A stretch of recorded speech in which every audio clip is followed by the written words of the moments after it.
People think you need to live in the US or in the UK to become fluent in English. But that's not true. I lived abroad for many years, guys, and that alone did not make me fluent. What actually made the difference for me were the methods I used, the things I did every single day, the habits, the right mindset. So let me show you what really works, because moving to another country doesn't magically make you fluent. In today's video, I'm breaking down 5 steps that took me from broken English to fluency. Hi guys, thank you so much for watching my channel Wanna Speak by Veronique. I'm Veronica and I'm just a normal girl from Poland. I didn't grow up in an English-speaking country. In fact, I grew up in a post-communist country. I was born 10 years after communism collapsed in Poland. So I didn't really grow up in an international environment. Everyone around me spoke just Polish, and I had just one English lesson a week in my primary school. That was my only opportunity to speak some English, but let's be honest, guys, if you started learning English at school, you know that at school we didn't really speak. We were learning grammar rules, and in my case, they were teaching me grammar rules in Polish. And I was memorizing vocabulary, that's it. So yes, school taught me textbook English, but not real English. When I was 19, I graduated from high school. I moved to the UK. I was desperate, to be honest, guys. I was looking for money. I wanted to expand my mindset. And honestly, when I first arrived, I was terrified. British accent? It scared the hell out of me. And I lived in the UK for 6 months. But that alone did not make me fluent. Living in an English-speaking country did not make me fluent. Of course, my English improved a little bit, but it was still far from fluency. I used to work with some Polish people and yes, some British people, but I didn't pick up the British accent. It was too difficult, too fast, and that was the exact moment when I realized living abroad does not equal fluency. Because even in the UK, I could easily stay in Polish communities, make Polish friends, only learn some business vocabulary that I needed for work. But that's it. I could survive this way if I wanted to. And in fact, I met a lot of Polish people in the UK whose English was not very good, let's say, because they had a Polish community and they knew just enough vocabulary to survive. The right mindset makes you fluent. The right methods make you fluent. And that was my turning point. This is when I finally made an adult decision. I need to start living English for real. I used the word living English, not learning English, because my decision was that English is going to become a part of me, a part of my reality. And if you really want to become fluent, that has to be your mindset. English is not something you learn, because it's gonna be still this foreign concept for you. And that's where fluency begins, not in the location, but in your head. The hardest part of learning a language isn't grammar. It's communication. It's feeling safe when you talk to someone and actually understanding them in real time. That's why I'm giving something special to my mom this Christmas, and I wanted to share this with you. My mom always wanted to travel, but she's so afraid of traveling because she doesn't speak English. These are Time Carol 4 Pro earbuds. They are built for real one-on-one conversations. Okej, co chcesz zamówić? ¿Qué quieres pedir? Voy a querer una tostada de aguacate con pan de masa madre. Chcę tosta z awokado z chlebem na zakwasie? Dobra, i coś do picia, kawę? ¿Y algo de beber? To try it out, we're gonna call my Spanish boyfriend and we're gonna ask him to help me pack this Christmas package for my mom. Can you help me buy a present for my mom? I'm gonna need some tape, some bow, and maybe some gift bag. Perfecto, perfecto. Yo lo compro ahora cuando salga de casa. Thank you so much. So I'll see you in the evening. These earbuds can also help you in meetings or in business.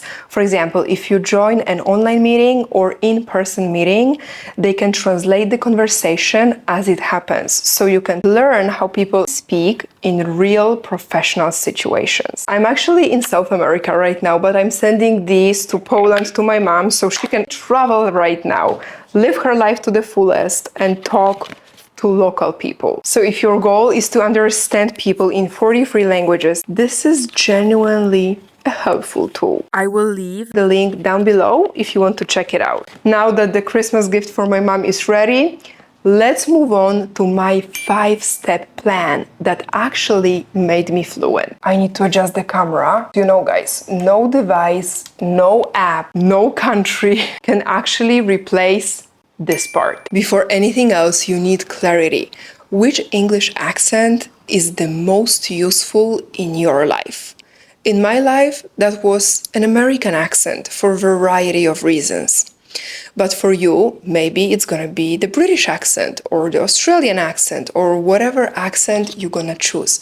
Remember, you don't need to speak like a native speaker to communicate with people and to sound confident.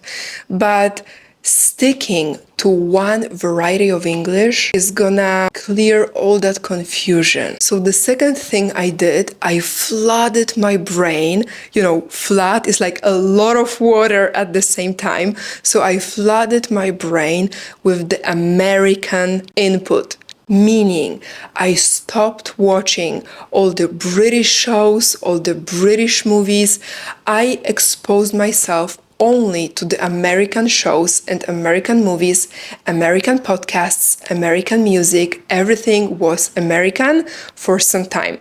Right now, I watch a lot of travel vlogs from the British guys and I understand them, obviously, but I don't pick up new vocabulary from them because I have it clear. My English is more in the American way. And now, you do not need to live abroad to be surrounded by English, to be fully immersed. You can even listen to English when you cook in your kitchen, when you clean your house, when you walk down the street, when you train at the gym. You can create immersion in the comfort of your own bedroom.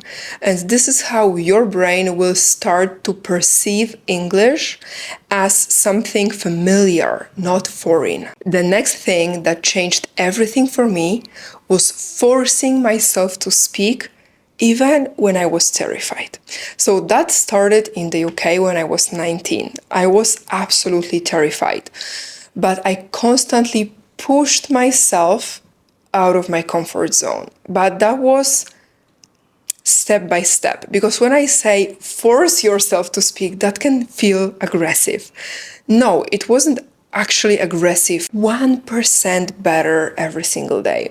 For example, I was going grocery shopping and I was like, okay, today I'm gonna have a little chit chat, small talk with a lady in the grocery store. If you are in your home country, you can do the same. I don't know if you live in a big city or a small city, but if you live in a bigger city, this is wonderful because you can go, I don't know, to a different neighborhood if you are really like scared of speaking, and you can pretend that you are not from your country and you can start speaking English to other people. It's gonna be 5 minutes of feeling really uncomfortable and weird, and then your body is gonna relax and you're gonna have an actual conversation. We live in wonderful times. We have internet, we have access to AI, so you can really practice your speaking with real human beings online and with AI if you want.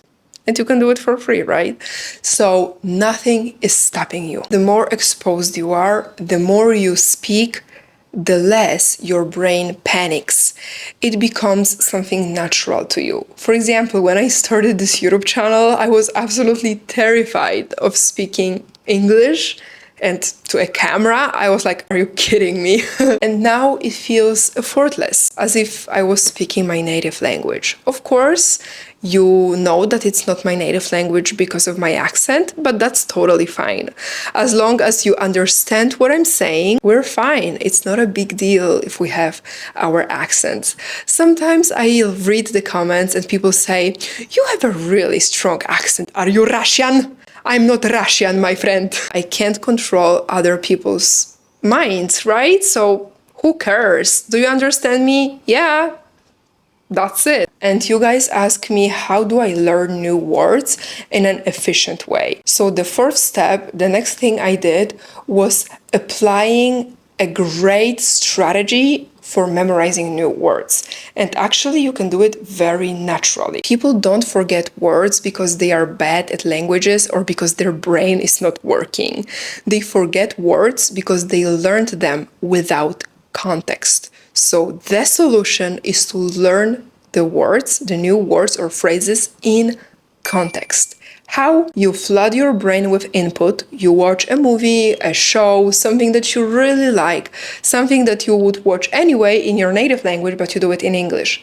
And here you catch a couple of phrases and you actually grab your journal or your phone and you write them down. Your brain already observed the situation on the screen where and when these phrases were used, or these words, and you wrote them down. This is not enough. What you have to do after that is create sentences with these words or these phrases about yourself. You know, guys, that I love connecting psychology with language learning. We need to feel these phrases, these words emotionally. It has to be about us. It has to provoke something in us, maybe anger, sadness, joy, positive emotions, negative emotions. Negative emotions don't really exist. There are only difficult emotions. Anyway, it's not about the emotions. I can't go too deep into that on this channel. For that, you can visit my other channel, This is Only for Women, where I really dive deep into the psychology, the relationship dynamic between men and women. Okay, coming back to vocabulary, you need to feel something when you learn. If you want to take one idea from this video, let it be this. You need to feel something when you learn. This is your fluency accelerator. And last but absolutely not least, my favorite method of all times, the shadowing technique. This is how I shadow, guys. No, he's making double the amount I'm making, and No, he's making double the amount I'm making. Have you heard of knocking? Have you heard of knocking?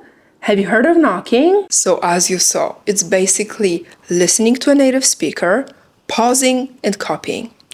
I talk about the shadowing technique in almost all of my videos, so you know perfectly how to do it already. And if you don't know, check out this video.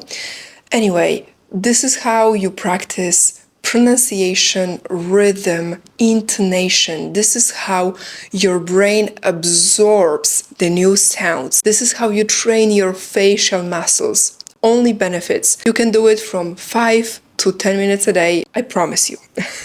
I don't promise things, but here I know it works because it worked for me. So I can promise that if you practice from 5 to 10 minutes every day, after 3-4 months, your pronunciation and your English is gonna be totally different. You know what also helped me a ton was recording myself. You don't need to have a camera, just grab your cell phone and start recording yourself. And I know, again, it's cringe, it feels weird, especially when you never did that. I remember when I started this YouTube channel, I recorded my first video, this video by the way, and I couldn't watch it for a week because I felt super weird looking at myself, like listening to my voice in English. I wasn't so, let's say, fluent back then, but that's a natural part of the journey. And the faster you get that it's normal, that we are not fluent, we make mistakes, the faster you're gonna actually improve. Let me know in the comments, guys, what your thoughts are. If you travel a lot or work in an international company with people who speak many different languages, the time kettle earbuds can be really useful. You can check the link in the description if you want to order them. So thank you so much for watching, guys. I always appreciate your presence here. Take care, and I'll see you next week. Bye bye.